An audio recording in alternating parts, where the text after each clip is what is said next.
Bueno, buenas tardes a todos. Vamos a dar comienzo a la segunda exposición respecto a los temas asignados para la presente semana.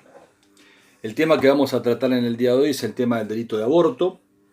Los delitos de aborto que se encuentran previstos en nuestro Código Penal a partir del artículo 85 hasta el artículo 88 inclusive.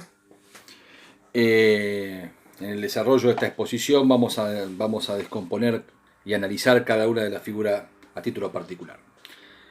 Como lo hemos hecho al ver las figuras del homicidio y al ver la figura del homicidio en su variante culposa, el bien jurídico protegido por la figura del aborto es, al igual que en el homicidio, la vida, pero a diferencia del homicidio que protege la vida, que es un delito que castiga aquellas conductas que atentan contra la persona del sujeto que ha nacido, acá el objeto de tutela esencialmente es la persona por nacer, también conocida en la jerga jurídica como el nasciturus. El delito de aborto, ¿qué significa técnicamente el aborto? Dona destaca en su obra que hay dos formas de definir el aborto, a pesar de las cuales ninguna emerge de la estructura de nuestro Código Penal. El aborto puede ser definido jurídicamente como la acción de destrucción del feto o la interrupción, fundamentalmente el estado de embarazo mediante la destrucción del feto, ya sea en el interior del seno materno o como consecuencia de su expulsión. Al mismo tiempo, desde el punto de vista médico, el concepto de aborto implica la interrupción del estado de gravidez producto de la expulsión de la concepción. El aborto esencialmente, para el delito de aborto esencialmente tiene que, cualquier modalidad de aborto que está prevista en el Código Penal, necesariamente debe requerir tres requisitos. Que exista fundamentalmente un estado de embarazo, que exista un feto vivo y que opere la muerte del feto. Entonces, el objeto de protección fundamentalmente es la persona por nacer. Cuando vimos el delito de homicidio, habíamos visto que nuestro Código Penal a la vida la consideraba como un interés vital de protección extraordinaria, pero que la protección de la vida de la persona no era equivalente en los estadios de desarrollo de la misma. Así, había dos fenómenos que marcaban un hito. Desde el momento de la concepción hasta el momento que operaba el nacimiento, la protección de la vida se canalizaba a través de la figura del aborto y a partir del nacimiento a partir de las figuras del homicidio. De manera tal de que el legislador argentino establece un distingo en cuanto a la intensidad de tutela de la vida, no dándole el mismo interés en la protección a la persona por nacer que a la persona nacida. Eso surge insoslayablemente de nuestra estructura legal y basta ver, en apoyo a lo que vengo diciendo, la circunstancia de que el delito de homicidio tiene una pena de 8 a 25 años, fundamentalmente, y el delito de aborto, en su modalidad más grave, que es el aborto sin consentimiento de la mujer encinta practicada por un tercero, tiene un rango de pena de reclusión o prisión que oscila de 3 a 10 años. ¿Esto qué determina? Que hay una valoración distinta desde el punto de vista de política criminal respecto de aquel ataque que se perpetúa, que tiene como objeto de acción una persona nacida, respecto de aquel que tiene como objeto de acción a la persona por nacer. Lo que no existe ninguna duda en que en el actual estado de nuestra legislación, más allá de los intentos de reforma que actualmente existen en nuestro y que tienen estado parlamentario, el nasciturus es digno de tutela. En el derecho comparado, el tratamiento del aborto tiene diferentes formas.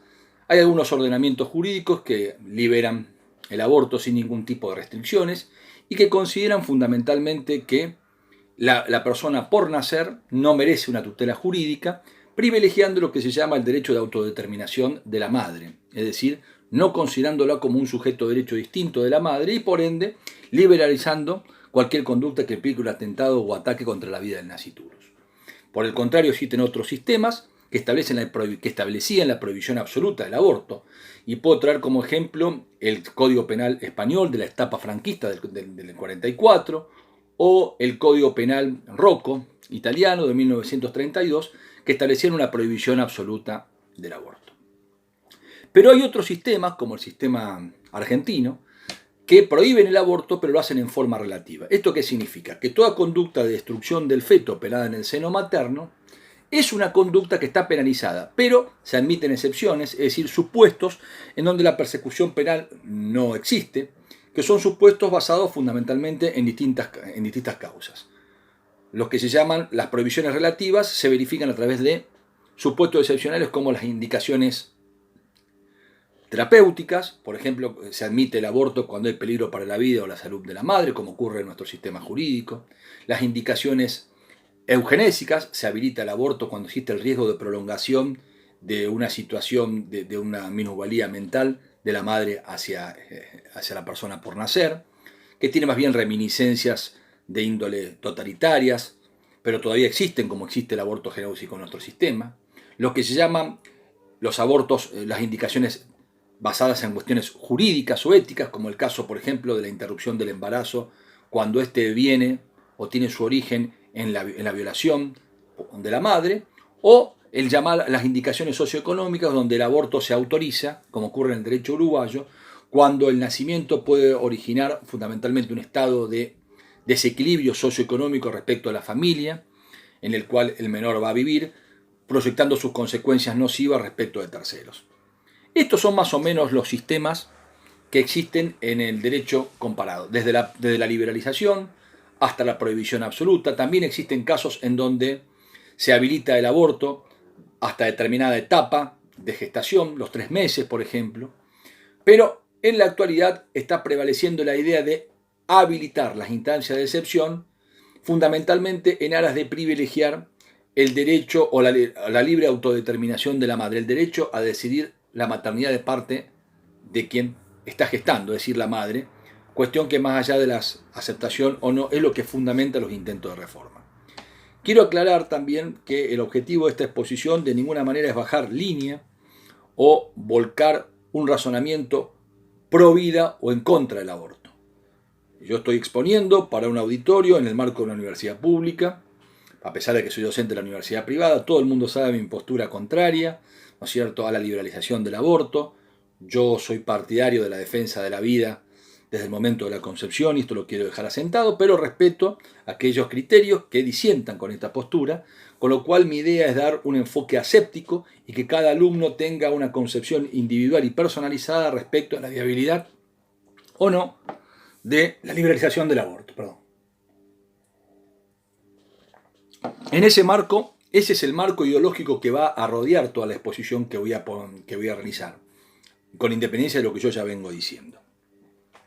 Entonces, el bien jurídico protegido de la figura a partir del artículo 88 es la vida. ¿La vida de quién? La vida del sujeto por nacer, que merece tutela en el sistema jurídico argentino, aunque no tiene la misma tutela en términos de intensidad por reproche punitivo, aquel que lesiona este interés, si estamos hablando de una persona ya nacida. De manera tal de que el nasciturus es un sujeto de derecho, ¿no es cierto?, como lo establece el propio Código Civil, y por ende merece protección en el ámbito del derecho penal. Ahora, ¿qué pasa desde el punto de vista constitucional? Bueno, la cuestión de la protección de la vida del momento de la concepción es un tema que ha dado lugar a un gran debate en la doctrina constitucional argentina. Ya ante la reforma del 94, Germán Vidal Campo decía que la protección del que el derecho a la vida es un derecho absoluto y que su tutela constitucional emerge del artículo 33 de la Carta Magna, donde está en el rango de los llamados derechos implícitos o derechos implícitamente reconocidos que emanan de la forma representativa y republicana de gobierno.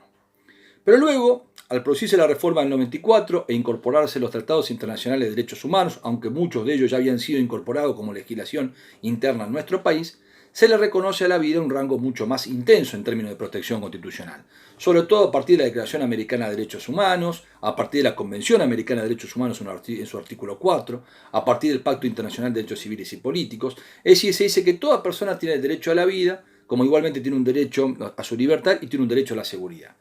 Pero lo que concierne al tema que nos convoca hoy, hay 2 tratados internacionales que tienen una relevancia superlativa. Por un lado, la Convención Americana de Derechos Humanos, en su artículo 4, que dice que toda persona tiene derecho a la vida en general desde el momento de la concepción y nadie puede ser privado arbitrariamente de su vida. Y la Convención de los Derechos del Niño, que le da la condición de niño a toda persona menor de 18 años. La República Argentina, cuando adhirió a este tratado internacional, que hoy forma parte del bloque supraconstitucional, enumerado en el artículo 75, inciso 22, hizo la reserva de que se consideraba la protección de la vida del momento de la concepción. Ya antes Vidal Campo decía que toda forma de habilitación del aborto, aun en supuestos excepcionales, salvo casos puntuales, era inconstitucional. Y en esa línea argumental se venían dando numerosos pronunciamientos. Entonces nosotros tenemos esencialmente una protección a la vida del momento de la concepción.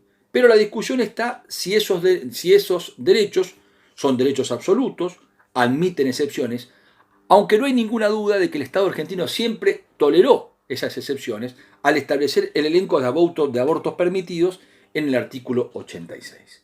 De manera tal de que la posibilidad de reglamentar formas de permisión o de interrupción del embarazo en el ámbito interno forma parte de lo que en el derecho internacional de los derechos humanos se llama el margen de apreciación nacional de los estados partes respecto de un tratado internacional. Es decir, en los tratados se fijan las reglas y luego, en el caso concreto de cada estado parte, se reglamenta el alcance de esa garantía, admitiéndose elenco de excepciones por razones de política criminal. Eso es lo que ocurrió con nuestro sistema jurídico y por eso tenemos la arquitectura normativa que vamos a desandar a partir de la exposición que estoy haciendo.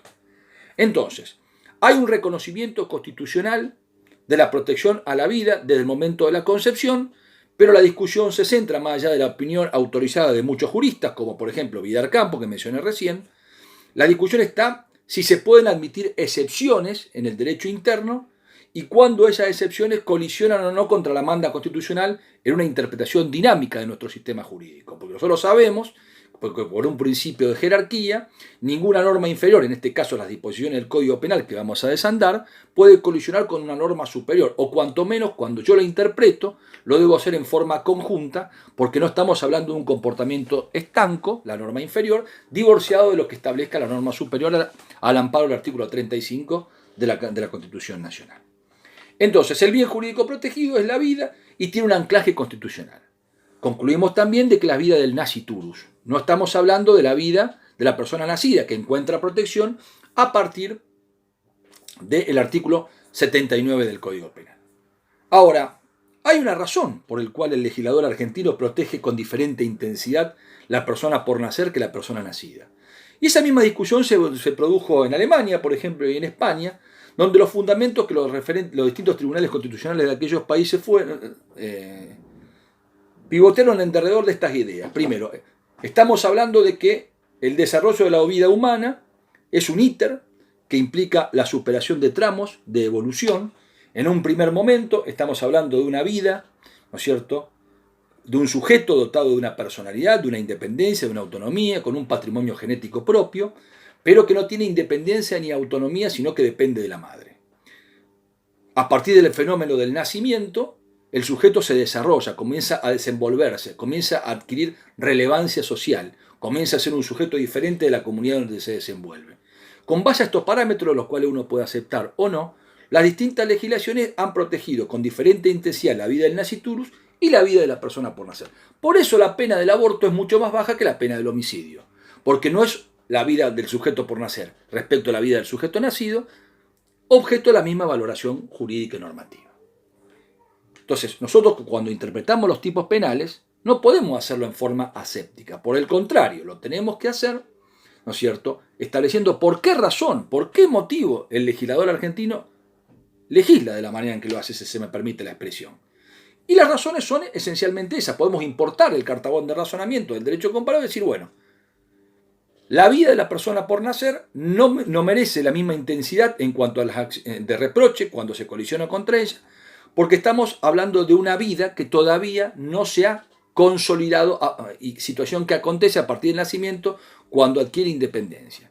Yo particularmente no estoy en desacuerdo, no estoy de acuerdo con ese criterio, porque me parece que la vida de la persona por nacer se encuentra en situación de mayor vulnerabilidad que la persona nacida, pero bueno, eso que escapa al objetivo de esta conversación, que es más bien analizar asépticamente la norma positiva y no volcar improntas ideológicas que yo la tengo bastante arraigadas en favor de la necesidad de la protección esencialmente de la vida del momento de la concepción. Reitero y quiero dejarlo aclarado, cada uno acepta o no estos criterios, pero este es el sistema jurídico. Por supuesto, toda esta cuestión fue abordada en el fallo FAL, que sobre medida autosatisfactiva, emitido por la Corte Suprema de Justicia en el año 2013, en donde, se discutió precisamente el alcance de los derechos reconocidos en los tratados internacionales de derechos humanos y la posibilidad de que esos derechos no sean interpretados en forma absoluta o cuando menos deban ser interpretados en consonancia con otras disposiciones, ¿no es cierto?, que forman parte de nuestro bloque constitucional y habilitar de esta manera los abortos permitidos que vamos a desarrollar luego. Cualquier forma de aborto, cualquier delito de aborto, desde el punto de vista jurídico, como dijimos antes, requiere 3 elementos. Primero, esencialmente, tenemos que hablar de un estado de embarazo, es decir, tiene que haber una situación de gravidez fundamentalmente en la madre para que verificándose esa circunstancia, se produzca fundamentalmente la acción destructiva del feto. Debe haber un feto vivo como objeto de acción y debe provocarse esencialmente la muerte del feto. Para que hablemos esencialmente de un feto vivo, tenemos que hacer algunas conclusiones. Primero, ¿a partir de cuándo comienza la protección? Y a partir de cuándo podemos decir que existe el feto como objeto de ataque. Al respecto, se enfrentan 2 concepciones. Una primera concepción que dice que la protección de la vida sobreviene a partir de la concepción propiamente dicho, que es la teoría de la fecundación, es decir, a partir de la introducción en el canal vaginal o, por una forma alternativa, a través del implante del óvulo fecundado, ¿no es cierto?, en el canal vaginal se produce el fenómeno de la concepción, independientemente que opere o no la anidación en el óvulo. Es a partir de ese momento que sobreviene la tutela jurídica.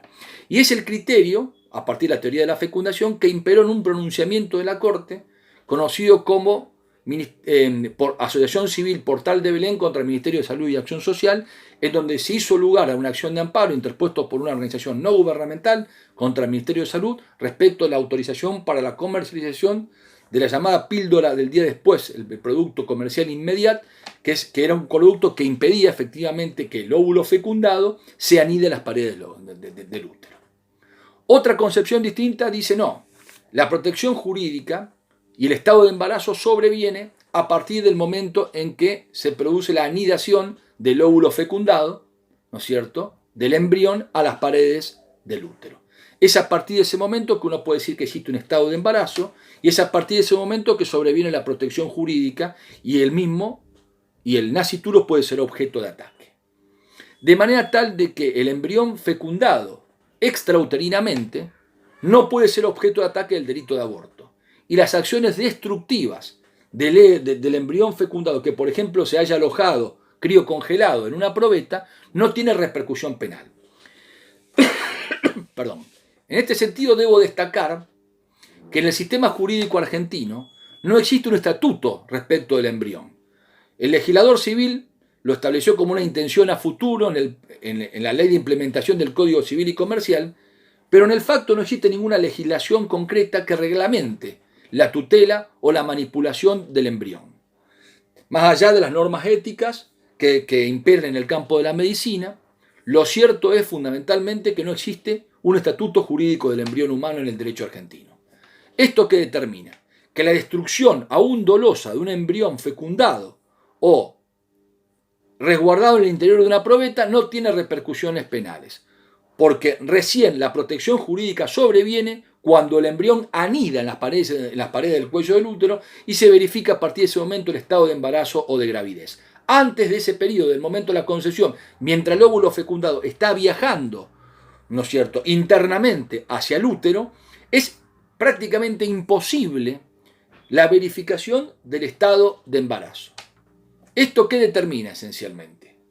Que la tutela jurídica comience a partir del fenómeno de la anidación y es este el criterio doctrinario tomado mayoritariamente para considerar cuándo existe estado de gravidez y cuándo empieza la protección jurídica del aborto. Debe haber un feto vivo. ¿Esto qué significa? Que toda acción de ataque respecto de un feto muerto o lo que llaman las situaciones de falso embarazo no tienen repercusiones penales. Algunos autores dirían son tentativa de delito imposible, otros dirían existe una tipicidad objetiva por ausencia del objeto de ataque, no hay feto vivo. Lo cierto es que para la mayor parte de la doctrina no existe repercusión penal cuando el feto no está vivo en el momento que comienza el despliegue dirigido a provocar la muerte. Y por supuesto el aborto requiere la destrucción del feto. Esa destrucción del feto puede ser en el interior del seno materno o puede ser esencialmente como consecuencia de su expulsión prematura. Dora afirma que el aborto como delito puede verificarse, tiene un resultado único que es la muerte del feto, pero esa muerte puede ser producto de su expulsión prematura, se interrumpe deliberadamente el estado de gravidez, el feto no tiene la posibilidad de sobrevida, muere a partir de la expulsión, ¿no es cierto?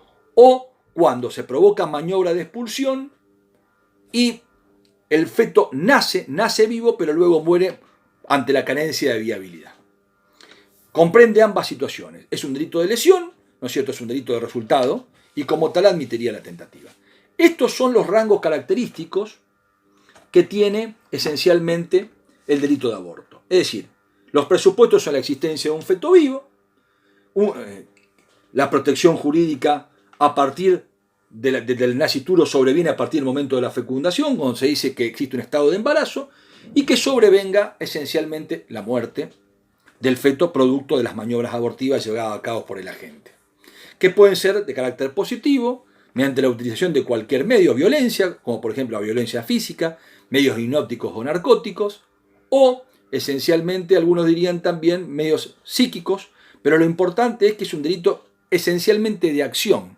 Las modalidades de aborto por comisión, por omisión, son muy difíciles desde el punto de vista práctico y son toleradas como posibles por muy pocos sectores de la doctrina. En el derecho argentino, el aborto está regulado de diferentes maneras. En el artículo 85 del Código Penal tenemos el llamado aborto con y sin consentimiento de la mujer encinta, más las agravantes de cada uno de esos supuestos de la muerte derivada de ese hecho.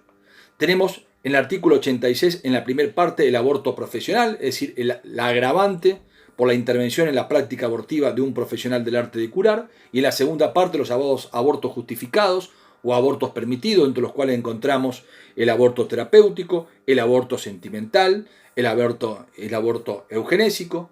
En el artículo 87 tenemos el llamado aborto preterintencional, y en el artículo 88 tenemos el autoaborto o la modalidad de aborto practicado por la propia mujer encinta. Vamos a empezar por el artículo 85 del Código Penal. Dice esta figura: el que causar un aborto será reprimido con reclusión o prisión de 3 a 10 años si obrare sin consentimiento de la mujer. Esta pena podrá elevarse hasta 15 años si el hecho fuera seguido de la muerte de la mujer. El primer supuesto que enumera el artículo 85, inciso primero del Código Penal, es el supuesto del aborto sin consentimiento de la mujer encinta.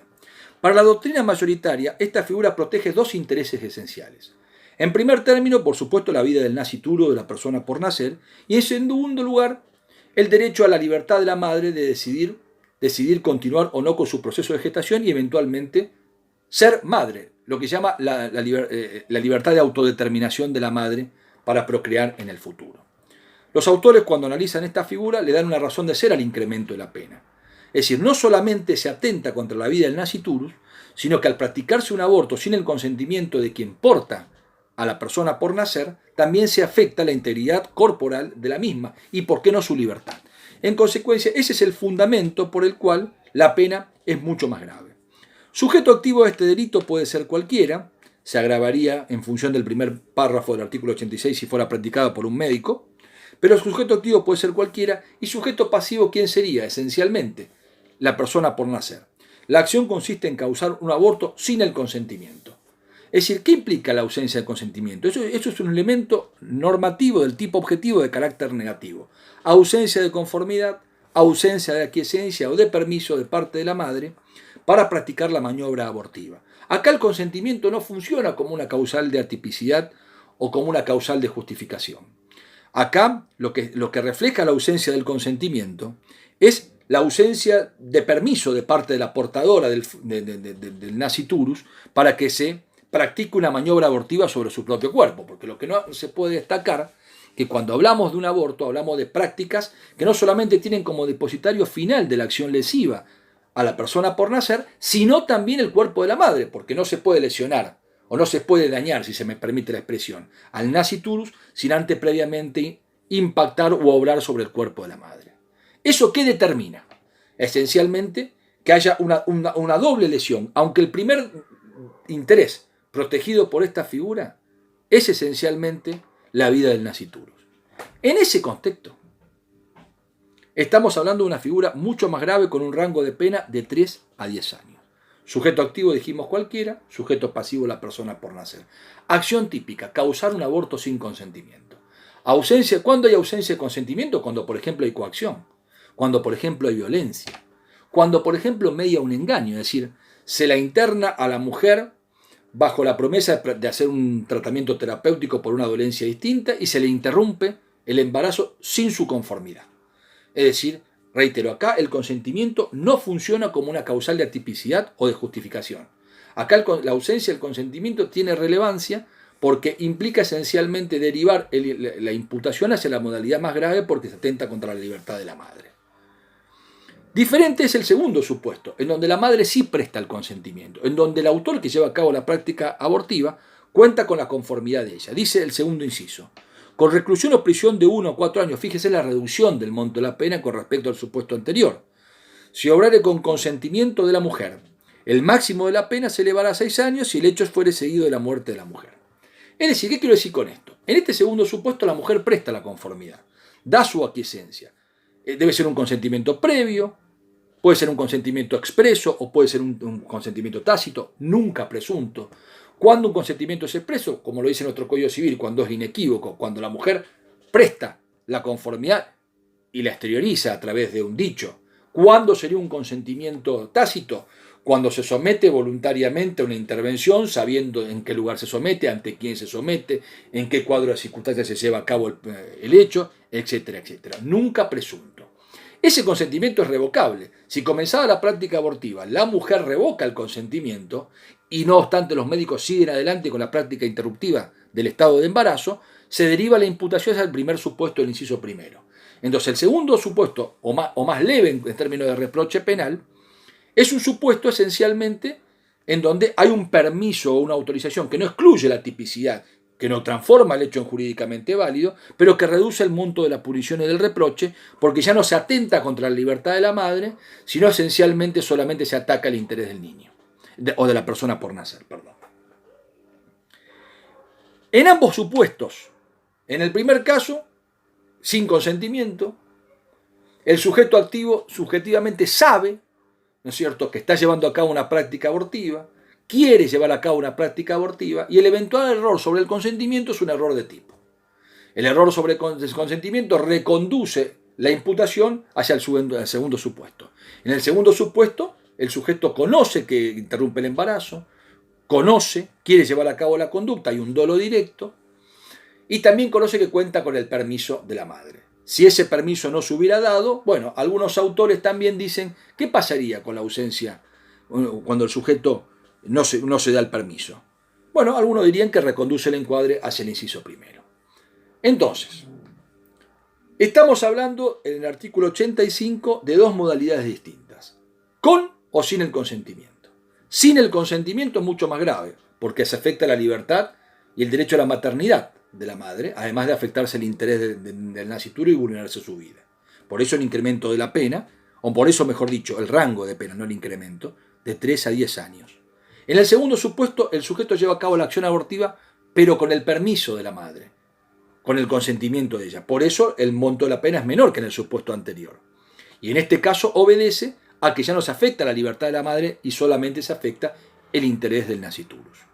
Ahora, en ambos casos, en el primero y en el segundo, hay un incremento de la pena cuando el hecho fuera seguido de la muerte de la mujer. En el primer caso, en el aborto sin el consentimiento, la pena de 3 a 10 años podrá elevarse hasta 15 si el hecho fuere seguido de la muerte de la mujer.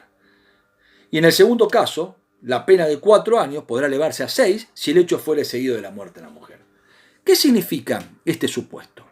Según algunos autores, acá estamos hablando de una modalidad compleja o de índole preterintencional. ¿Esto qué significa? Son casos en donde, como consecuencia de las prácticas abortivas y la no dominabilidad del margen de daño que toda interrupción del embarazo provoca, eso conduce esencialmente hacia la muerte de la madre portadora del niño que es objeto de ataque. Estamos hablando de supuestos donde hay un dolo de interrupción del embarazo, pero el resultado va más allá de lo originalmente buscado por el agente en ambos casos. ¿Por qué va más allá? Porque el sujeto no domina las prácticas de intervención sobre el cuerpo de la madre y en consecuencia lesiona además y termina provocando la muerte, siendo la muerte algo previsible, porque si la muerte sobreviene por un caso fortuito o por una circunstancia que no tiene una conexión subjetiva con la voluntad del autor, no estamos haciendo una responsabilidad objetiva. Entonces, la doctrina cuando analiza los supuestos que derivan en la muerte, se refiere esencialmente a casos en donde la muerte es previsible o debía haber sido prevista, pero no querida por el autor. Es decir, son casos en donde se observa un dolo de homicidio, de aborto, perdón, pero no hay una intención de matar. Ahora, ¿qué pasa cuando el sujeto comienza la práctica abortiva, esencialmente, y comienza la práctica abortiva sabiendo que puede llegar a generar la muerte y la acepta? Bueno, algunos autores también dicen que entraría dentro de su supuesto los casos donde el resultado muerte sobreviene en forma de dolo eventual. Son figuras complejas, son figuras muy cuestionadas por la doctrina. Lo importante de todo esto es de que opera un incremento de pena. Pero hay que explicar muy bien cuáles son los presupuestos para que sobrevenga esta circunstancia. Tanto en el primer inciso como en el artículo 2 se habla esencialmente de que esta pena podrá elevarse a 15 años en el primer caso y a 6 años en el segundo, si el hecho fuere seguido de la muerte de la mujer. ¿Qué se entiende por hecho como presupuesto objetivo para que opere el incremento de pena? Algunos autores, como Soler, dicen, bueno, no, debe haber un aborto, debe haber una muerte del feto como presupuesto objetivo. No basta, ¿no es cierto?, el despliegue de un aborto tentado que luego genera la muerte. Tiene que verificarse primero el aborto, la destrucción del feto, y luego la muerte de la madre. Supónganse, por ejemplo, que se producen maniobras abortivas, que fracasan, y como consecuencia de esas maniobras abortivas, no se produce la destrucción del feto, pero esas maniobras generan una situación de sangrado que termina provocando la muerte de la madre. ¿Se aplica este supuesto? Para Núñez y para Bompadre sí, porque para estos autores el concepto de hecho, arraigado en los incisos 1 y 2 del artículo 85, abarca el aborto ya consumado como la tentativa de aborto. Sin embargo, para la mayor parte de la doctrina, para Dona y para Soler, por ejemplo, en posición que particularmente yo comparto, el tipo legal reclama como presupuesto objetivo que sobrevenga, ¿no es cierto?, el aborto y luego la muerte. ¿Qué pasa si hay una maniobra abortiva que fracasa y sobreviene la muerte? Se aplicarán exclusivamente la tentativa de aborto en concurso ideal con el homicidio culposo. Así por lo menos lo interpreta la doctrina mayoritaria. Esta figura del aborto sin el consentimiento de la mujer encinta o la figura del aborto con el consentimiento de ella es la que más severamente se encuentra penalizada y que es precisamente el reflejo de que nuestro derecho existe todavía, con excepciones que vamos a ver a continuación, la prohibición de atentar contra la vida del nasciturus. A continuación, el artículo 86 del Código Penal contempla lo que se llama el aborto profesional. Dice el 86, incurrirán en las penas establecidas en el artículo anterior y sufrirán además inhabilitación especial por doble tiempo que el de la condena, los médicos, cirujanos, parteras o farmacéuticos que abusaren de su ciencia o arte para causar el aborto o cooperar en causarlo.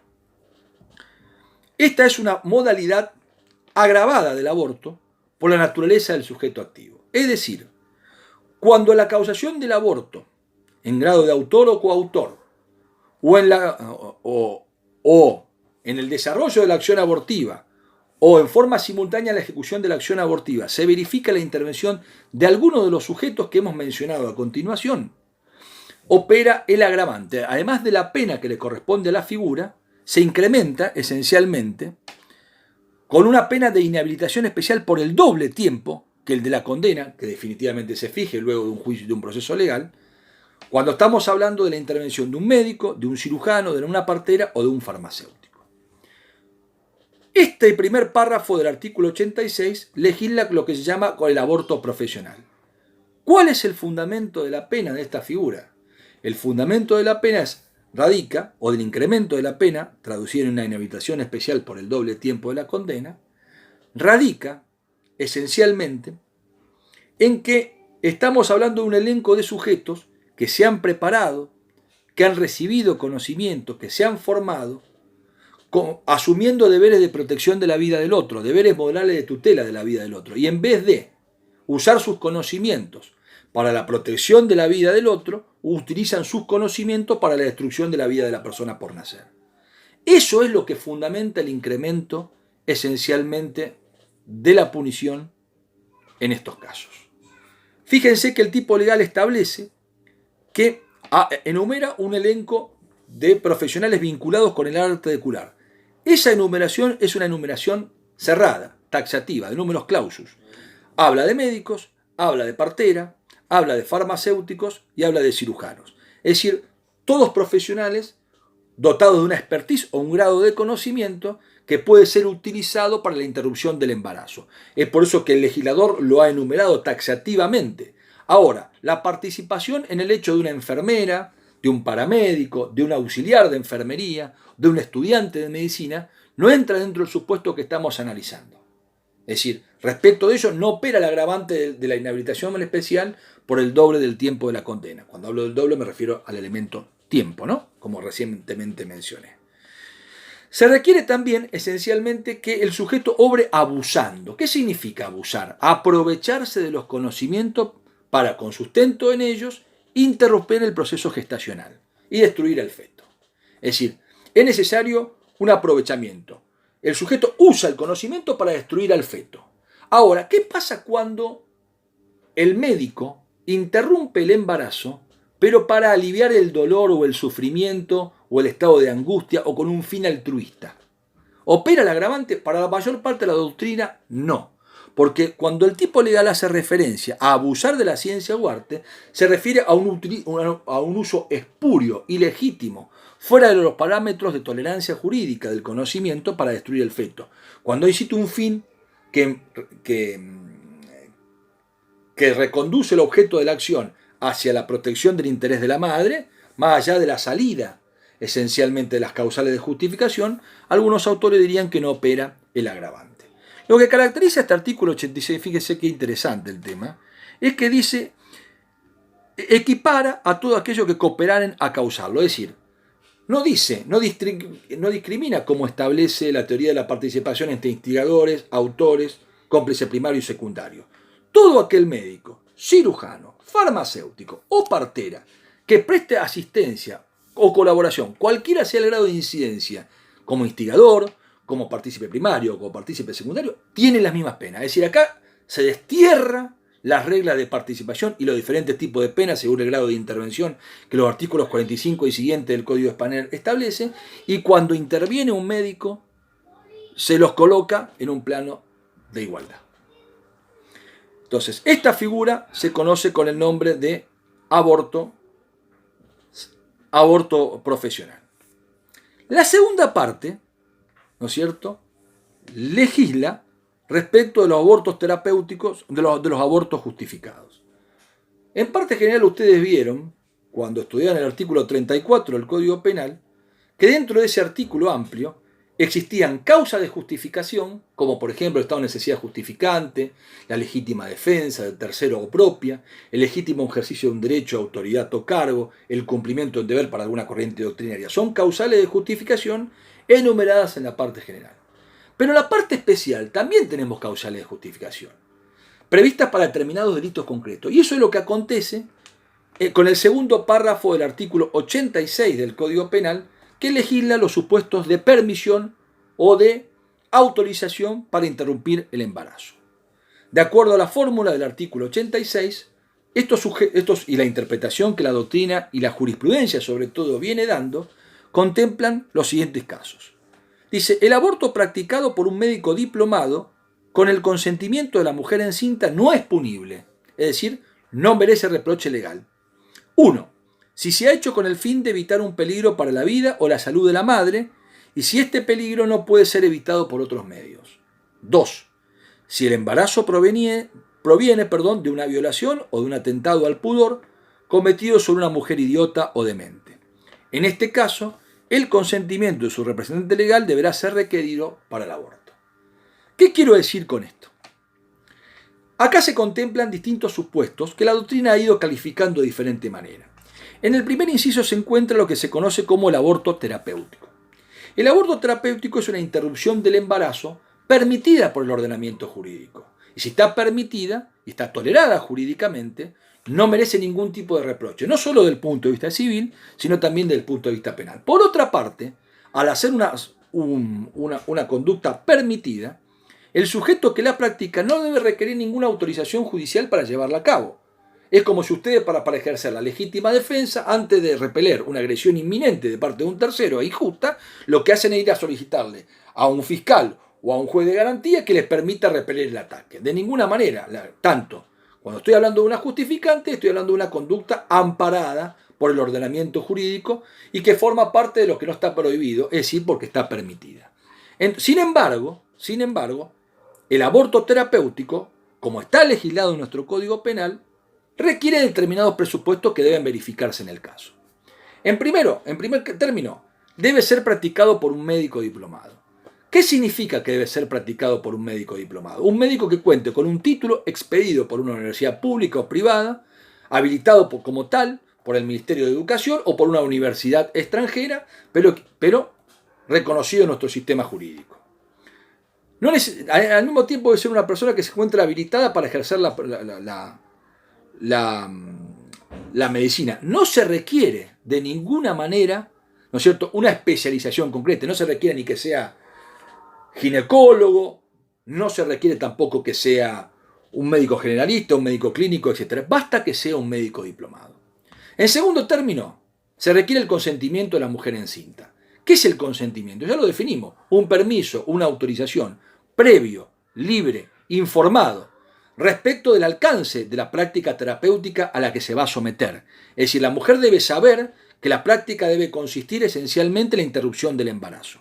Pero fíjense también, el consentimiento, para prestar el consentimiento tampoco se necesita que la mujer sea una capaz de ejercicio para contratar. Basta que tenga capacidad penal. Es decir, las mujeres mayores de 16 años pueden prestar el consentimiento para que se practique respecto de una persona que llevan en situación de embarazo la interrupción del mismo. Dice también que debe haber un peligro para la vida o para la salud de la madre y si este peligro no puede ser evitado por otros medios. ¿Esto qué significa? Primero, que debe verificarse que la prolongación de la situación de gravidez o el embarazo puede generar un riesgo cierto, probable y verificable médicamente respecto de la vida de la persona por nacer. De la madre, perdón. Imagínense casos en donde la madre es portadora de una cardiopatía, imagínense casos de enclampsia, ¿no es cierto? Situaciones en donde la madre está portando un canciroma y necesita la interrupción del embarazo para curarse definitivamente. Es decir, la prolongación del estado de gravidez trae como consecuencia, ¿no es cierto?, la posibilidad de un peligro para la vida de la madre. Ese sería un supuesto. Y el otro supuesto es un peligro para la salud. ¿Y a qué se refiere el concepto de salud? Esto es un aspecto que, como bien dice Dona en su libro, no está correctamente tratado por la jurisprudencia y por la doctrina. Si hablamos del concepto de salud admitido por la Organización Mundial de la Salud, hablamos de un equilibrio físico y psíquico. ¿Cuáles serían los supuestos? Supuestos en donde la prolongación del estado de embarazo puede generar el ingreso de la madre en una situación de depresión aguda, en la generación y en la proliferación de ideas suicidas o tentativa de ataque contra su propia vida. Son situaciones muy diversas que pueden darse y que pueden ameritar la interrupción del embarazo. Pero cuidado, hay otro requisito que la norma establece, que es que exista una indicación terapéutica que el único camino posible para que opere la interrupción del embarazo, para que opere el aborto, debe ser esencialmente la interrupción del embarazo. Es decir, que en la práctica, ¿cómo lo ha interpretado la jurisprudencia? Deben agotarse todos los estudios que permitan, por un lado, prolongar la vida del nasciturus y por otro lado, preservar la vida de la madre. Solamente cuando la medicina no tenga las herramientas, ¿no es cierto?, para proteger ambas vidas, el sistema jurídico argentino habilita la tutela de la vida de la madre por sobre la destrucción de la vida de la persona por nacer. En ese contexto, independientemente de las implicancias éticas y las consideraciones morales que uno tenga, se habilita la interrupción del embarazo. Entonces, debe ser practicado por un médico diplomado, debe contar con el consentimiento de la mujer encinta, debe verificarse un peligro para la vida y para la salud de la madre, y debe esencialmente no existir otra forma alternativa que no sea la interrupción del embarazo para preservar la salud y la vida de la madre. En ese supuesto, la interrupción del embarazo no merece reproche jurídico alguno y es una conducta amparada por el ordenamiento jurídico que puede ser llevada a cabo no solamente sin reproche, sino también sin ningún tipo de autorización previa. es lo que técnicamente se llama aborto terapéutico. Algunos autores prefieren hablar de aborto necesario o aborto terapéutico como supuesto equiparable. Yo no comparto esa postura, porque también puede darse en la práctica que haya que interrumpir el embarazo en una situación de necesidad y que se den los presupuestos del estado de necesidad justificante del artículo 34, inciso 3, que son diferentes a los presupuestos del aborto terapéutico del inciso primero del segundo párrafo del artículo 86. De manera tal de que la equiparación que alguna doctrina hace respecto al aborto terapéutico, respecto al aborto necesario, no es tal. Son dos institutos diferentes. En el primer caso es practicado por un médico diplomado con el consentimiento de la mujer encinta, existiendo peligro para la vida y para la salud de la madre, que no puede ser evitado de otra manera. En el segundo supuesto, el aborto puede ser practicado por cualquiera, siempre y cuando se den las situaciones, se dé una situación de necesidad, esencialmente, exista un juicio de ponderación de males en donde se opta por el mal menor y haya una actualidad en cuanto a la inminencia del mal y sea un hecho ajeno, esencialmente, a la gente que pretende ampararse en este marco de situación. Un aborto practicado por una enfermera, por un paramédico o por alguien que no entra dentro del elenco del artículo 86 puede estar justificado si se dan los presupuestos del artículo 34, inciso 3, pero no bajo el amparo de esta justificante especial, sino por aplicación de las reglas genéricas del estado de necesidad justificante que recientemente mencioné. Tenemos entonces el aborto terapéutico, tenemos el aborto necesario como una modalidad desde mi punto de vista distinta respecto del primero que mencioné, y tenemos en el inciso 2 dos supuestos distintos. Por un lado, el aborto eugenésico y por otro lado, el llamado aborto sentimental. El aborto eugenésico se encuentra referenciado en la segunda parte del artículo del inciso 2 cuando habla de un atentado al pudor de una mujer idiota o demente. Esta es una reminiscencia que nuestro Código Penal tiene. Debemos tener en cuenta que nuestro Código fue sancionado hace 100 años, cuando en el derecho comparado estaban muy en bogas las posturas genetistas provenientes del positivismo científico, en donde se creía que una malformación genética que portaba una madre, ¿no es cierto?, podía extenderse esencialmente al hijo. Acá hay una reminiscencia propia de concepciones autoritarias o concepciones propias del positivismo científico, ¿no?, de las escuelas positivistas esencialmente. Núñez, cuando analiza el aborto eugenésico, dice que el fundamento es la preservación de la sanidad de la especie. El aborto eugenésico tenía reconocimiento en el Código italiano del 32, de la etapa de Mussolini.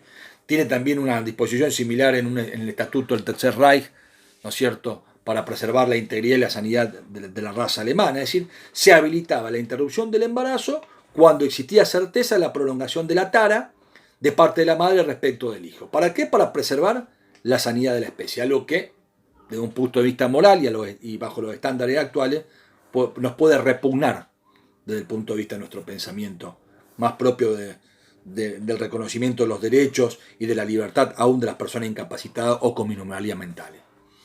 Los autores, prácticamente este supuesto ha caído en desuso. El Código Penal habla de mujer idiota o demente, son términos más propios de la medicina forense del tiempo en que fue sancionada la norma. Esencialmente debe ser interpretado en un sentido dinámico. ¿Qué se entiende por mujer idiota o demente?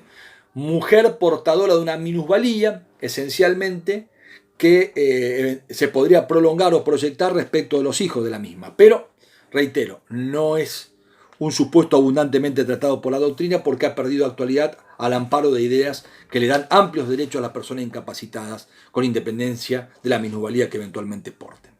Lo que sí ha dado lugar a una discusión es la primera parte de ese inciso 2 que la ha dejado para lo último, que es lo llamado el aborto sentimental, que es el aborto que se practica respecto a una víctima de una violación o de un acceso carnal. Durante mucho tiempo, en la doctrina se discutió hasta niveles, diría yo, de severa virulencia, si el inciso 2 se refería esencialmente a una forma de justificación, porque el tipo legal el tipo justificado hablaba de atentado a violación o atentado al pudor de mujer idiota o demente. Entonces algunos autores, como por ejemplo Núñez, decían que en realidad estamos hablando de una sola justificante, el aborto eugenésico, y que el aborto sentimental no encontraba reconocimiento en el derecho argentino. En contraposición con esa postura, Soler decía que en realidad este inciso había sido copiado de una traducción francesa de un anteproyecto suizo y que en realidad los términos violación o atentado al pudor tenían un significado equivalente y se referían esencialmente a ataques de contenido sexual con acceso carnal, tanto respecto a una mujer capacitada como una mujer en situación de minusvalía que como tal no puede prestar su consentimiento y preservar su integridad sexual. De manera tal de que, en realidad, al hablar de violación, esencialmente el tipo legal lo que contemplaba era el aborto sentimental y al hablar de atentado al pudor, lo que el tipo legal contemplaba era el acceso carnal de mujer idiota o demente. Ambos supuestos aptos para generar un estado de embarazo no deseado y eventualmente habilitar la interrupción del embarazo. Tan fuerte era la opinión de Soler que muchos tribunales tímidamente habían habilitado esta interpretación, disociando el inciso 2 en dos modalidades justificadas diferentes. Reitero, por un lado el aborto sentimental, que es el aborto practicado respecto de aquellas mujeres, ¿no es cierto?, que habían sido víctimas de una violación, y por el otro lado el aborto eugenésico. Sin embargo, la anarquía interpretativa siguió subsistiendo, y siguió subsistiendo muy arraigadamente en el derecho argentino. Muchos tribunales se negaban a interrumpir el embarazo cuando se verificaba que este había sido producto de un ataque sexual o de una concepción no voluntaria respecto de la madre, y eso obligó esencialmente a un pronunciamiento de la Corte Suprema de Justicia, en el conocido caso Fall sobre medida autosatisfactiva, en donde la Corte de alguna manera ratificó un fallo emitido por el Tribunal Constitucional o Tribunal Superior de Chubut, si mal no recuerdo, a raíz de un pedido realizado esencialmente por el representante legal de una menor de 15 años que había sido accedida carnalmente por el marido de la madre, esencialmente situación que había generado un estado de embarazo. Se solicitó autorización para practicarlo al juez de instrucción, este la denegó, lo derivó al Ministerio Público de la acusación, este también lo denegó. Esencialmente se metió una medida autosatisfactiva que fue rechazada en primera y segunda instancia, y el caso llegó a pronunciamiento vía recurso de inconstitucionalidad del Tribunal Superior de Santa Cruz, quien terminó habilitando la interrupción del embarazo, interpretando el alcance del artículo 86 de la manera que yo lo he expuesto, es decir, como un supuesto justificante cuando el aborto proveniese de la violación de la mujer encinta. El defensor subrogante de menores incapaces, a pesar de que ya se había ordenado la práctica de interrupción, decidió interponer un recurso extraordinario ante la Corte Nacional, y a pesar de que el tema había devenido abstracto en función de la anarquía interpretativa que existía en los tribunales, como igualmente en la comunidad médica respecto de si debía pedirse habilitación o autorización a un juez penal para practicar una maniobra de interrupción del embarazo cuando estábamos frente a una justificante como la reseñada, la Corte encontró necesario expedirse al respecto y efectivamente así lo hizo. En primer término, lo que fue haciendo fue una interpretación respecto de el alcance del elenco de derechos reconocidos esencialmente por los tratados internacionales de derechos humanos. El defensor de menores incapaces planteó de que el derecho a la vida era un derecho absoluto, esencialmente que todo menor merecía el reconocimiento de su personalidad jurídica, esencialmente que la expresión que nuestro plexo constitucional no habilitaba excepciones, que interpretar el artículo 86 admitiendo el aborto sentimental era una modalidad de interpretación inconstitucional, que tanto la Convención Americana de Derechos Humanos como nuestra Constitución Nacional, a partir del artículo 75 y inciso 23, que establecía la obligación del Estado de proveer de los recursos de la seguridad social y necesarios para la protección del interés del menor y las personas en situación de vulnerabilidad. En ese contexto, esencialmente, más los criterios que hablan de que el derecho a la vida es un derecho absoluto, había planteado la necesidad de que el aborto sentimental no encuentre reconocimiento legislativo en el derecho argentino. La Corte comenzó diciendo que esa enumeración de normas que tenían vigencia operativa en el derecho argentino no conspiraban contra una interpretación que habilite la excepción anclada en el artículo 80, inciso segundo, primera parte. Esencialmente sostuvo que ese derecho no era absoluto, que la expresión, por ejemplo, en general prevista en el artículo 4 de la Convención Americana de Derechos Humanos habilitaba supuestos excepcionales donde la interrupción del embarazo era posible. que la interpretación que sostenía que estábamos ante una única justificante en el inciso 2 era una interpretación que conspiraba contra el principio de igualdad, porque habilitaba la interrupción del embarazo respecto de una mujer idiota o demente, pero no lo hacía respecto de una mujer sana, que negarle la posibilidad de interrumpir el embarazo respecto de una mujer encinta era revictimizarla, era violentar, ¿no es cierto?, el derecho a la autodeterminación, era desconocer otras convenciones internacionales como la Convención contra toda forma de eliminación y discriminación respecto de la mujer, esencialmente. Sostuvo también la necesidad de fijar un parámetro abstracto, aplicable a todas las jurisdicciones del Estado argentino, y desterrar aquellas conductas que implicaban negarse a practicar, solicitar una autorización para practicar un embarazo, reconociendo que en estos casos estamos ante conductas libres, ante conductas permitidas, y como tales no requerían ningún tipo de permiso previo de parte de ninguna autoridad judicial o del Ministerio Público de la Acusación. Que era necesario a los estados federales fijar protocolos para el abordaje de casos como estos, pero de alguna manera lo que hizo fue zanjar la discusión e interpretar que el inciso segundo contempla por un lado el aborto sentimental y por otro lado el aborto eugenésico, y que es posible la interrupción del embarazo con la simple denuncia de una violación, correspondiéndole a los estados, tanto provinciales o municipales, establecer protocolos para abordar esta situación, y que de ninguna manera debía verificarse o juzgarse el hecho por violación o habilitarse la instancia para que sobrevenga la aplicación de la justificante. Basta, dice la Corte, una declaración jurada de parte de la madre diciendo que había sido víctima de una violencia y que de violencia sexual que había generado su situación de embarazo y que en ese contexto solicitaba la interrupción del embarazo. La propia Corte estableció la necesidad, ¿no es cierto?, de preservar la intimidad, el secreto, ¿no es cierto?, habilitar el derecho de la madre a decidir la continuación o no, esencialmente, del embarazo, pero lo que buscó la Corte es fijar una interpretación que ponga fin, esencialmente, a la discusión que venía dándose la doctrina respecto al alcance del inciso 2, habilitando dos justificantes distintas e instando a los estados parte a la creación de protocolos para el abordaje de este tipo de abortos. Es decir, ante un hecho de contenido sexual, un embarazo no deseado, producto de un ataque sexual, sea una mujer idiota o demente, o sea una mujer sana, en el primer caso con el consentimiento del representante legal, en el primer caso con el propio consentimiento de la mujer, se podía interrumpir, y con la intervención de un médico diplomado, se podía interrumpir el embarazo.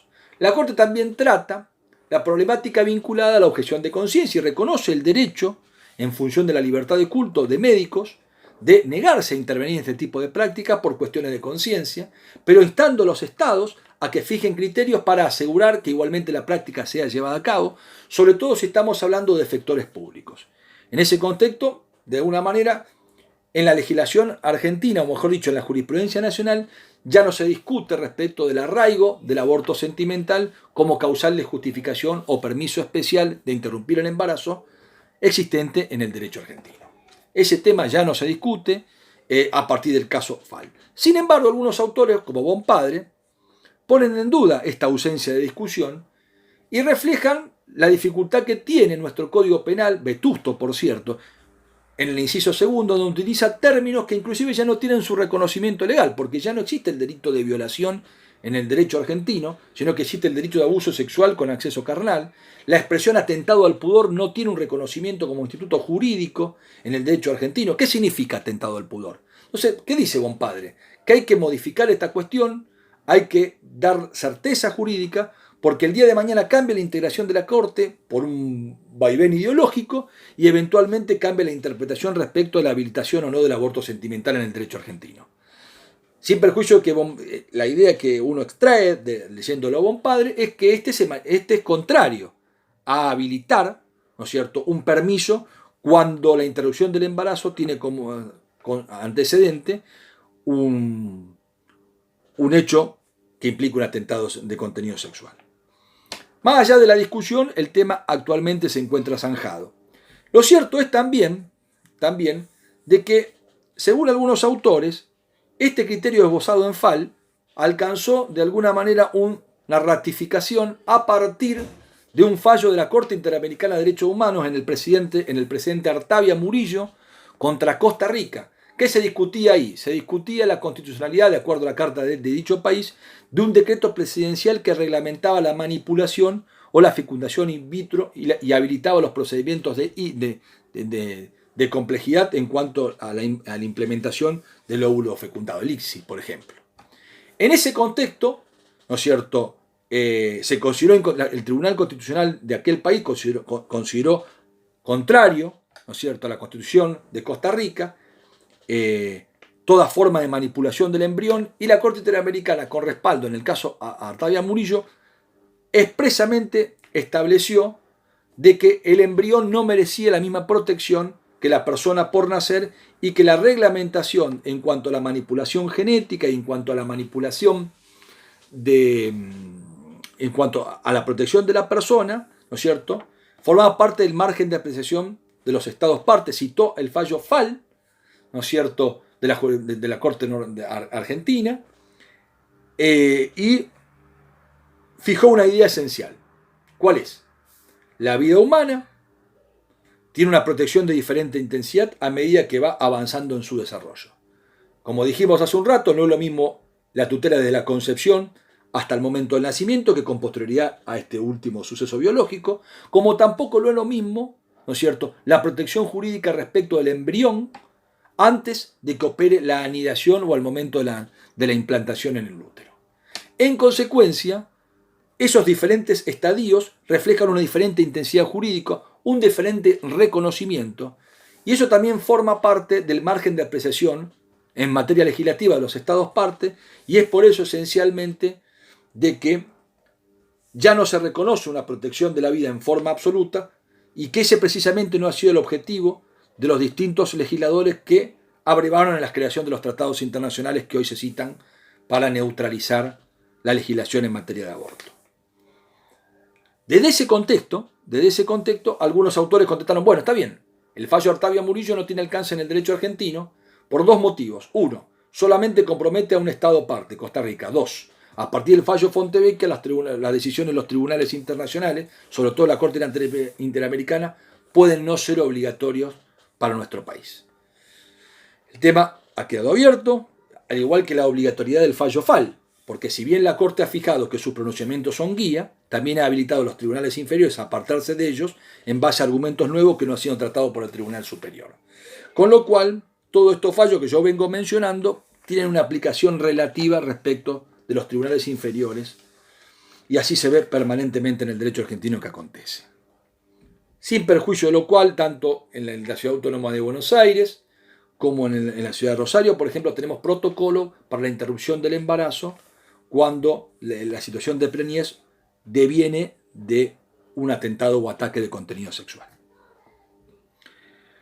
En consecuencia, cuando hablamos del aborto terapéutico, cuando hablamos del aborto sentimental, cuando hablamos del aborto eugenésico, y del aborto necesario, por supuesto, de supuestos justificados, conductas permitidas, supuestos en donde la acción es típica pero no antijurídica, supuestos en donde no hay reproche penal y mucho menos hay reproche civil, porque la antijuricidad no se verifica en este tipo de comportamientos. Son causales de justificación previstas en la parte especial. Bien, vamos a ir al otro supuesto que regula nuestro Código Penal, que es el artículo 87. El artículo 87 contempla lo que algunos llaman el aborto preterintencional. Dice la figura: será reprimido con prisión de 6 meses a 2 años el que con violencia causara un aborto sin haber tenido el propósito de causarlo, si el estado de embarazo de la paciente fuera notorio o le constare. Algunos autores dicen que esta es una figura compleja, en donde el centro neurálgico para entender su alcance está en el aspecto subjetivo. Es decir, acá estamos hablando de un sujeto, de un agente, de un tercero, que lleva a cabo una práctica abortiva, esencialmente, mejor dicho, provoca una situación de aborto, pero lo hace sin tener la intención de generarlo. Es decir, el sujeto tiene dolo, pero tiene dolo de violencia. Pero precisamente esa violencia es la que causalmente termina provocando la interrupción del embarazo. Es decir, acá hablamos de un supuesto en donde hay una conexión causal entre la acción violenta del autor y el resultado lesivo, traducido en la destrucción del feto o la interrupción del estado de embarazo, como consecuencia de la expulsión prematura o dentro del propio seno materno. Hablamos de un componente subjetivo que el sujeto no quiere el embarazo, quiere la violencia, pero no quiere el embarazo. Y además del plano objetivo, ¿qué debe verificarse? Que el embarazo, el estado de embarazo sea conocido por el agente, es decir, que él sepa efectivamente que la persona a la cual golpea está embarazada, o que por lo menos sea notorio. ¿Qué significa que sea notorio? Que sea visible por un tercero, sea conocido por todos, que no es necesario comprobar la situación de embarazo. ¿Por qué se dice que es una figura preterintencional? Porque la intención o el propósito del agente va dirigido a un objetivo, desplegar una acción de violencia, que puede traducirse en un daño en el cuerpo o en la salud de la madre, pero no a interrumpir la situación de embarazo. Componente positivo, dañar a la madre; componente negativo, no interrumpir la situación de embarazo. Esto ha hecho decir a algunos autores que en realidad no corresponde llamar a esta figura un aborto preterintencional, sino que el resultado del aborto es un resultado culposo, no querido. El sujeto infraccionaría un deber de cuidado al no dominar el margen de lesividad de la acción violenta que lleva a cabo. Es decir, emprende una acción violenta, no domina la naturaleza lesiva del ataque, va más allá de lo querido y provoca el aborto. Pero esto no podemos decir que es una figura de aborto culposo, porque el legislador argentino, si hubiera querido legislar el aborto culposo, que no lo hace, le hubiera dado un anclaje autónomo, como hace en el artículo 84 y en el artículo 84 bis, o en el 94 y en el 94 bis cuando habla del delito de las lesiones. Entonces, estamos hablando sí que puede haber una culpa con el resultado y un dolo respecto a la acción, y donde la finalidad buscada es distinta a la alcanzada, pero de ninguna manera podemos hablar de un hecho imprudente. Estamos hablando de un hecho doloso. Hay dolo de lesiones, pero no hay dolo de aborto. Por eso algunos autores dicen, ¿no es cierto?, que esta figura en realidad lo que contempla es un resultado que va más allá. Y por eso dicen que es un típico delito preterintencional, como lo hemos descrito. ¿Cuándo se daría? Cuando el agente o el autor lleva a cabo una acción de violencia, hablamos de violencia física o mediante medios hipnóticos o narcóticos, ¿no es cierto?, violencia, y que tiene como objeto de ataque inmediato a una mujer embarazada, cuyo embarazo es conocido por el autor, o por lo menos el estado de embarazo era notorio. Y producto de esa acción violenta se produce la interrupción del embarazo. Pero el embarazo, la interrupción del embarazo, pero la muerte del feto es algo previsible o que debía haber sido previsto. No querido, pero previsible. Por eso le imputo, porque hay una relación objetiva entre la acción violenta y el resultado de destrucción del feto, pero hay un vínculo subjetivo con el resultado, porque ese resultado era previsible. ¿Por qué era previsible, aunque no querido? Porque el embarazo era notorio o le constaba al sujeto que violentaba a la víctima, en este caso la madre. Así debe ser interpretada la figura del artículo 87. Y por último tenemos lo que se llama el aborto causado por la propia madre. Dice, será reprimido con prisión de 1 a 4 años la mujer. Destaco, que el artículo 87 tiene una pena de prisión de 6 a 2 años, el anterior, el aborto preterintencional. El 88, que vamos a volver a leer, disculpen el desorden, dice, será reprimido con prisión de 1 a 4 años la mujer que causare su propio aborto o consintiere en que otro se lo causare. La tentativa de la mujer no es punible. Vamos a aclarar. Primero, habíamos dicho en el artículo 85 que podía haber aborto sin el consentimiento de la mujer o con el consentimiento de ella. Cuando se produce el aborto con el consentimiento de la mujer encinta, el tercero que practica el aborto es reprimido al amparo del artículo 85, segundo inciso. La mujer que presta el consentimiento es perseguida bajo las previsiones de este artículo, que castiga dos modalidades alternativas de conducta: o prestar el consentimiento para que otro practique el aborto sobre mí, si soy la mujer, o practicarme un autoaborto, que es cuando la acción interruptiva la lleva a cabo por motu propio la propia madre.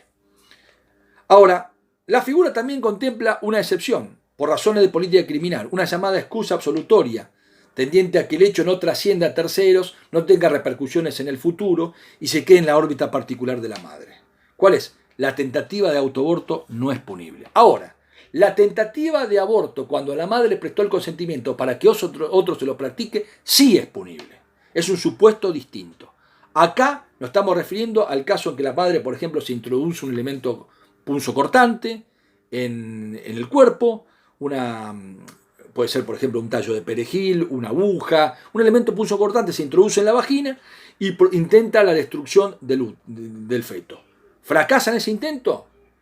Es intervenida quirúrgicamente o se le hace una práctica terapéutica, se la cura y esencialmente no hay ningún tipo de reproche penal en ese caso. Ahora, si la práctica abortiva es llevada a cabo por un tercero y la madre presta la conformidad para esa práctica que no alcanza su objetivo, ¿no es cierto? Esa tentativa de aborto con el consentimiento de la mujer hace esencialmente que tanto el autor como la propia mujer respondan penalmente, ¿no es cierto?, por la tentativa en los términos del artículo 85, el tercero, segundo párrafo, segundo inciso, y la madre por el artículo 88.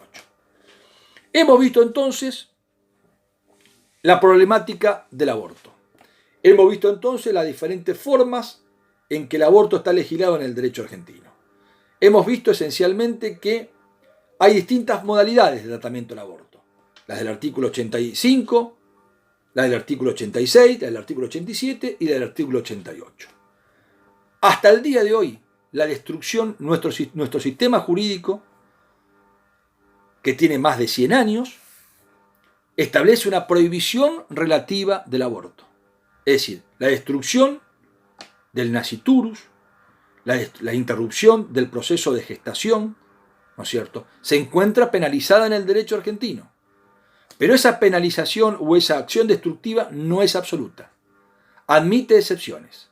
Esas excepciones son por cuestiones terapéuticas, ¿no es cierto?, por indicación terapéutica, por situaciones de necesidad extrema, me estoy refiriendo cuando se da la justificante del artículo 34, inciso 3, cuando el estado de gravidez o de embarazo tiene como origen un ataque de contenido sexual con acceso carnal y es solicitado, ¿no es cierto?, por la mujer con el consentimiento de la ESI y practicado por un médico diplomado, o cuando hay un ataque de contenido sexual respecto de una mujer que tenga una minusvalía en términos de su capacidad y preste la conformidad a su representante legal y en ese caso el aborto es llevado a cabo por un médico también diplomado. No existe el aborto culposo en el derecho argentino como sí existe en el derecho comparado, particularmente en el Código Español del 95, de manera tal de que la destrucción del feto, producto de una infracción de un deber objetivo de cuidado, no tiene repercusiones penales. La cuestión no es menor, porque el límite difuso está esencialmente en el momento del nacimiento.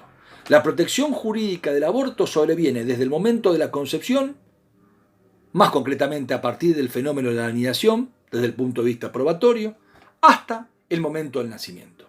A partir de que se producen los dolores de parto, comienza a cesar el proceso gestacional, ¿no es cierto? El feto alcanza situación de maduración, comienza, si es un parto natural, las contracciones o el feto corona para que opere la expulsión. En ese caso empieza la protección y la muerte de esa persona que ha comenzado a nacer es castigada bajo las previsiones del delito de homicidio, en su modalidad dolosa o modalidad culposa. Si por cualquier circunstancia, un error de diagnóstico o por una ingesta errónea de un medicamento, se produce, de parte de la madre, se produce la interrupción del embarazo y la expulsión anticipada del fruto de la concepción, esa acción no tiene ningún tipo de repercusión en el ámbito del derecho penal. No existe castigo en el derecho penal respecto a la muerte del nasciturus por la violación de un deber objetivo de cuidado. Las únicas formas de reproche son las que hemos descrito. Bueno, espero que le haya servido de algo y de esta manera damos por concluida la exposición respecto al delito de aborto. Muchas gracias.